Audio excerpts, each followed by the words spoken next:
Hello అండి. ఇప్పుడు చెప్పబోయే కథ పేరు 5 గంటల తాత. ఈ కథని రచించిన వారు రామ్ గారు. ఇక కథలోకి వెళ్ళిపోతే, నోటితో చుట్ట చివర కొరికి ఊస్తూ పక్కనే ఎప్పటి నుండో దిగాలుగా కూర్చున్న ఆ ఆంజనేయులను చూస్తూ, ఏమైందిరా అలా ఉన్నావు దిగాలుగా అని అడిగాడు 5 గంటల తాత. మీరు 5 గంటలు తాత అంటే ఎవరు? అయినా ఇదేం పేరు అని ఓ తెగ ఆలోచించకండి. వాటన్నిటికీ సమాధానం ముందు ముందు వస్తుంది. ఏముంది తాత, రోజు జరిగే గొడవే. మళ్ళీ ఇవాళ కూడా జరిగింది ఇంట్లో. అదేరా, ఏమైందో చెప్పు, నాకు వీలైనంత వరకు తీరుస్తా. మీరు తీరుస్తారా? భలే నవ్వొస్తుంది తాత నువ్వన్న మాటకి. అయినా మీ వల్ల కాదులే కానీ, మీరు ప్రశాంతంగా ఆ చుట్ట తాగి ఇంటికి వెళ్ళండి అని పక్కకు తిరిగాడు ఆంజనేయులు. దేవుడు వచ్చి నీ కష్టాలు అన్నీ తీరుస్తాడా? అయినా వెళ్ళి మొక్కి మరీ చెప్పడం లేదు. అలాగే అనుకొని నాకు కూడా చెప్పు. అంటే ఇప్పుడు నువ్వు దేవుడివా? దేవుడైతే కాదులే కానీ, నీ బాధలు విని అవి పోవాలని పూజ చేసే ఒక పూజారిని అనుకో. నేనేమీ అనుకోనులే కానీ, నీకెందుకో చెప్పాలో ఒక కారణం చెప్పు తాత. నేను చెప్తా. ఎందుకు చెప్పాలంటే, అవి బాధలు కనుక. చెప్తేనే దారి మళ్ళీ వెళ్ళిపోతాయి కనుక. ఏంటి, బాధలు ఒకరికి చెప్తే దారి మళ్ళీ వెళ్ళిపోతాయా? ఏం చెప్తున్నావు తాత? వినేవాడు ఉంటే కష్టాలు కూడా కార్డు ఇచ్చిపోతాయి అని చెప్తావు అనుకుంటా. అలా చెప్పనులే కానీ, ఒకరితో పంచుకుంటే పోతాయి అని కాదు దాని అర్థం. వాటి నుండి బయటకు రావటానికి దారి ఒకటి దొరుకుతుందేమో అని ఒక నమ్మకంతో చెప్పుకుంటాం. అలా నమ్మితే నువ్వు కూడా చెప్పు. నిజమే తాత, ఒకరికి చెప్తే దారి దొరకకపోవచ్చు, కానీ నాకు దారి దొరుకుతుంది అని నమ్మకం లేదు. చూసావా, నువ్వు ముందు దొరుకుతుంది అని అన్నావు, తరువాత అనుమానం వచ్చి దొరకదు అన్నావు. అందుకే నమ్మకం ఉన్న చోట అనుమానం ఉండకూడదు. సరే తాత, చెప్తా. నీకు తెలియందేముంది చెప్పు. నేను ఇంజనీరింగ్ చేశాను. అది ఎప్పుడో వెలగబెట్టావు కదా, ఇప్పుడెందుకు దాని సంగతి? అదిగో తాత, అలా మధ్యలో డిస్టర్బ్ చేసి నీ సూక్ష్మాలు చలోక్తులు వేస్తే నేను చెప్పను. సరే చెప్పు. అప్పుడు అందరూ ఉద్యోగాలు అని వెళుతుంటే, నేనేమో వ్యవసాయమని నా ఊరు అని ఇక్కడే ఉండిపోయా. నాతో పాటు చదివిన వాళ్ళందరూ ఉద్యోగాలలో చేరి ఇప్పుడు లక్షల్లో సంపాదిస్తున్నారు. మరి ఉద్యోగం అంటే అంతే కదరా, చేసే కొద్దీ పెరుగుతూ పోతుంది. దానికి ఇప్పుడు బాధపడటం ఎందుకు? కావాలంటే నువ్వు వెళ్ళి ఉద్యోగం కోసం ట్రై చేయి. ఇదిగో, నువ్వు ఇలాంటి తలతిక్క సలహాలు ఇస్తావు అని నేను చెప్పను అన్నాను. సరేలేరా, ముసలితనం ఉండబట్టలేక అన్నాను. ఇంకా నువ్వు చెప్పటం పూర్తయ్యే వరకు మాట్లాడనులే. చెప్పు.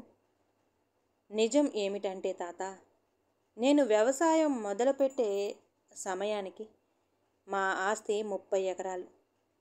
ఇంటి చుట్టూ పాడి, ఎడ్ల బండ్లు, మండువాలు, ధాన్యం అన్నీ ఉన్నాయి. సరిగ్గా 10 సంవత్సరాల సమయం అలా తిరిగి వచ్చింది. 10 ఎకరాల భూమి పోయింది. ఇంటి ముంగిట్లోకి ట్రాక్టర్ వచ్చింది, పాడిపోయింది. మందు కొట్టడానికి మిషన్ వచ్చింది, పంట కోయటానికి కషర్ వచ్చింది. కానీ రాబడి మాత్రం తగ్గింది. తీసుకున్న అప్పుకి వడ్డీ పెరిగింది. నేను పొలం అమ్ముతూ పోతున్నా. నాతో పాటు చదివిన వాళ్ళు కొంటూ పోతున్నారు. రోజు ఇంట్లో అమ్మ తిడుతూ ఉంది, నేను కూడా ఉద్యోగం చేస్తే ఇలా అయ్యేది కాదు అని. మా నాన్నకి వాళ్ళ నాన్న 3 ఎకరాలు పొలం ఇస్తే నన్ను చదివిస్తూ దాన్ని 30 చేశాడు.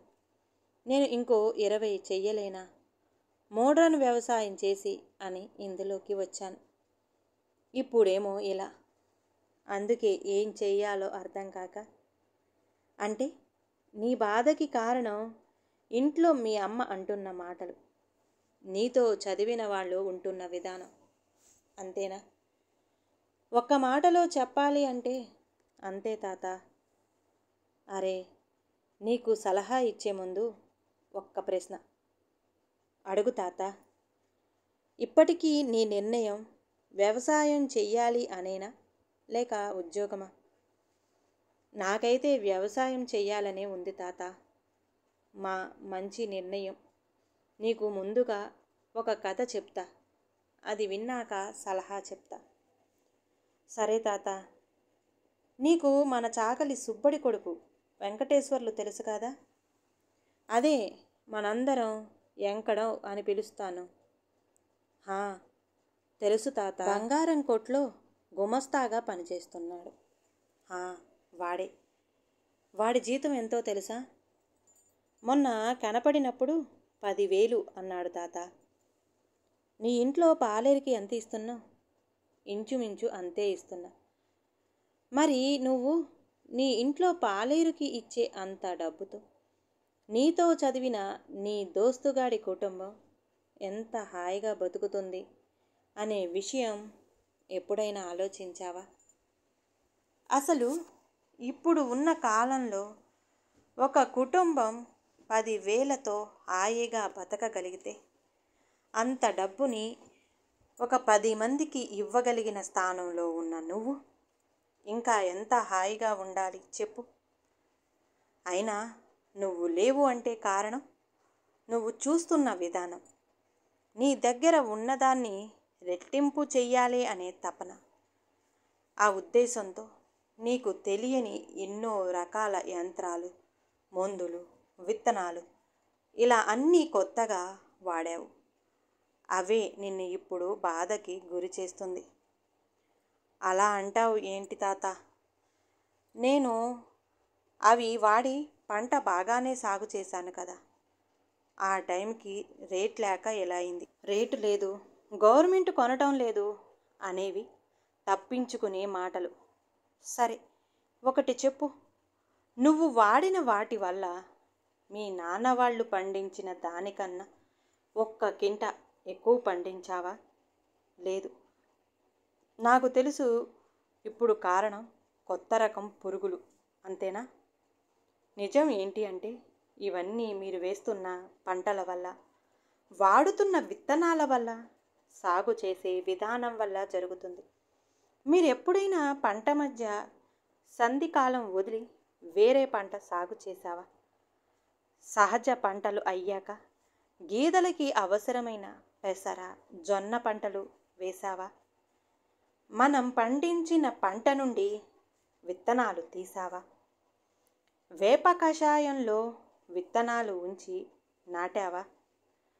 సేంద్రియ ఎరువులు ఒక్కసారైనా వాడి చూసావా? నేలలో తేమని ఎలా ఉంచాలో తెలుసుకున్నావా? పొలం చుట్టూ మేము ఎత్తైన చెట్లు ఎందుకు నాటామో తెలుసా? పొలం గట్ల వెంట ఎప్పుడైనా కూరగాయలు నాటావా? మిషన్లని కాదురా, పాడిని నమ్ము, పంటని నమ్ము, మనిషిని నమ్ము, నిన్ను నువ్వు నమ్ము. నీకు చదువు ఉంది.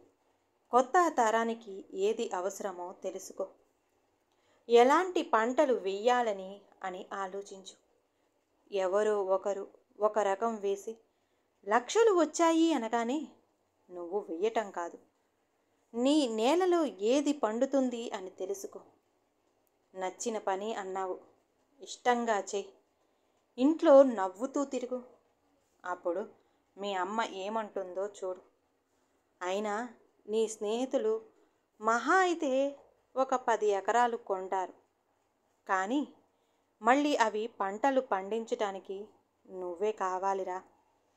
కొనటానికి డబ్బుంటే చాలు, కానీ ఆ భూమిని సాగు చెయ్యాలి అంటే సత్తువు కావాలి. అది నీకు ఉంది. అది తెలుసుకుని ఎక్కువ పండించాలి. వాడేదో చేశాడు, వీడు ఇంకోదేదో చేశాడు, అది ఇది అని కాకుండా అసలు నేనేమి చెయ్యాలి అన్న నిర్ణయంతో ఎలా పండించాలి అని ఆలోచించి అప్పుడు చూడు అప్పుంటుందో డబ్బుంటుందో. చెప్పినంత సులభం కాదా తాత చెయ్యటం? ఆ మాటకి ఎందుకో తాత ఒక్క నిమిషం మౌనంగా ఉండి తర్వాత నవ్వుతూ, నిజమే మనవడా, చెప్పినంత సులభమైతే కాదు, అలా అని చెయ్యలేనంత కష్టం కూడా కాదు కదా. నేను ఈ ఊరు వచ్చేటప్పుడు ఒక బట్టలు మూట 3 నూరలు డబ్బు తప్ప ఏమీ లేదు. ఇప్పుడు నా కొడుకులు మనవళ్ళు అందరూ విదేశాల్లో ఉన్నారు. నేను కావాలి అనుకుంటే 6 నెలలు కొడుకు దగ్గర అని, 6 నెలలు కూతురు దగ్గర అని, జీవితం మొత్తం విదేశాల్లో ఉండొచ్చు. కానీ ఇది నేను పుట్టి పెరిగిన నేల. నా కట్టె కాలే వరకు ఇక్కడే ఉండాలి అని ఉన్నాను. ఇంకా నా ఆస్తి అంటావా, నీకు కూడా తెలుసు కదా, అంత సంపాదించింది ఈ మట్టిని నమ్ముకుని. రేపు ఇచ్చి పోయేది కూడా ఈ మట్టికే అని ఆ చేతిలో చుట్టను గుప్పు గుప్పున 2 సార్లు పీల్చి పొగ బయటకు వదిలి, నా టైం అయిందిరా, ఇంటికి వెళ్ళి రేడియోలో వార్తలు విని టైం అయ్యింది. అరే అంత ఆత్రం ఏంది తాత, జర ఆగరాదే. లేదురా మనవడా, ఇంటికాడ మా ముసల్ది ఎదురు చూస్తూ ఉంటుంది. నేను తినేదాకా అది తినదు, నా కోసం కాచుకొని ఉంటుంది. దానితో మా చెడ్డ గొడవరా అయ్యా. నేను తిన్న కంచంలోనే తింటా అంటది. ఎంతైనా పాతకాలం మనుషులం కదరా. గాలి వాటు పోకడ మాకు ఉండదు. మనసు చెప్పింది ప్రేమతో నమ్మకంతో మలుచుకుపోవటమే. అన్నట్టు నీ దోస్తులు లక్షలు సంపాదించవచ్చు, కానీ నేలా పుట్టి పెరిగిన ఊరిని కనిపెంచిన అమ్మ నాయన్ని ఇంత గొప్పగా చూసుకునే అవకాశం అయితే రాదురా అని పంచ సరిచేసుకుంటూ నవ్వుకుంటూ వెళ్ళిపోయాడు.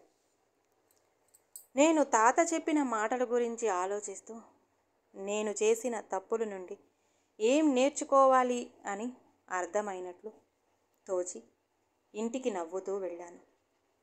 పంట పాడి మనిషిని మనసుని తాకిన 2 లక్షణాలు.